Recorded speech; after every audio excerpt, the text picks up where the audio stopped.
புதுவை சிறுமி கொடூர கொலை சம்பவம் தொடர்பாக உளவியல் நிபுணர் டாக்டர் அபிலாஷா நம்மோடு இணைந்திருந்தார். அவரோட தொடர்ந்து கருத்துக்களை கேட்கலாம். மேடம், நீங்க சொல்லுங்க மேடம்.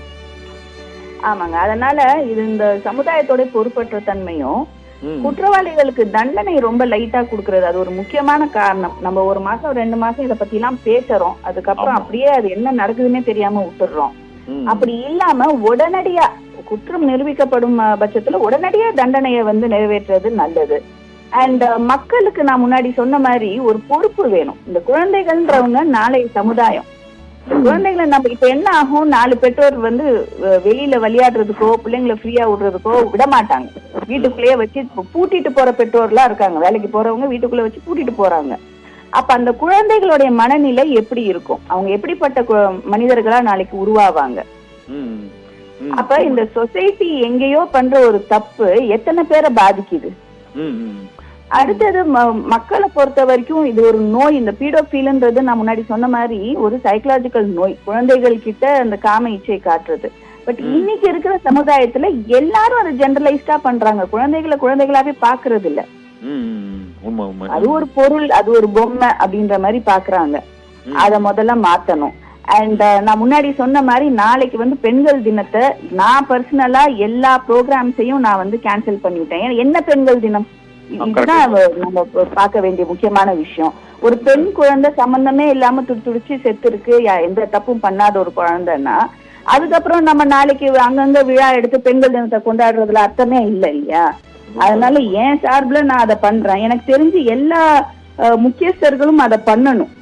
நாளைக்கு ஒரு நிராகரிப்பு பண்ணணும் பெண்கள் தினத்தை. ஏன்னா அப்பதான் இது எவ்வளவு இன்டென்ஸான ஒரு ப்ராப்ளம் போயிட்டு இருக்குன்னு நமக்கு தெரியும். சும்மா இதுவும் 10ஓட 11 போகாம நம்ம உண்மையிலே உள்ளர்த்தமா இதுக்கு என்ன பண்ண முடியுமோ நம்ம பண்ணணும்.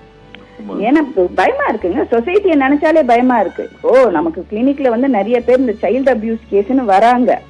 பட் நல்லா நீங்க சொன்ன மாதிரி 4 நாள் வச்சிருந்து வீட்டுக்கிட்டயே எவ்வளவு தைரியம் இருக்கணும்.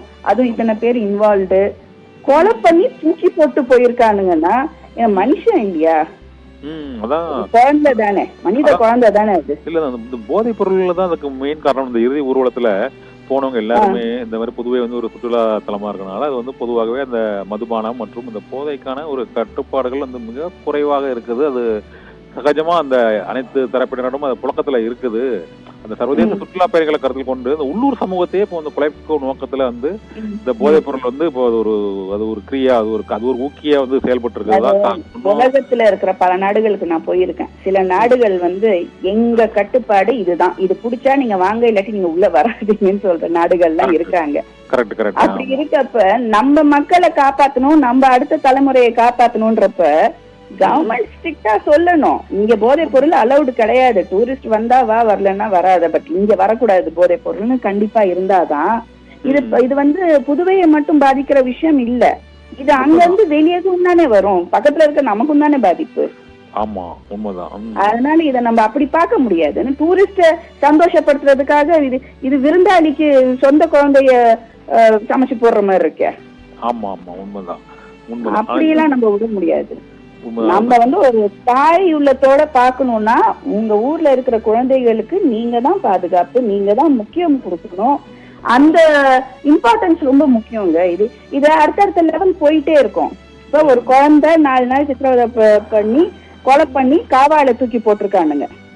ஆமா, அதான் எவ்வளவு கொடூரமா அந்த மோசமான ஒரு விஷயம். எவ்வளவு கேட்க கேட்க பதறுது. அந்த அப்பா அம்மாவுக்கு எப்படி இருந்திருக்கும், இதை நம்ம ஏத்துக்கவே முடியாது.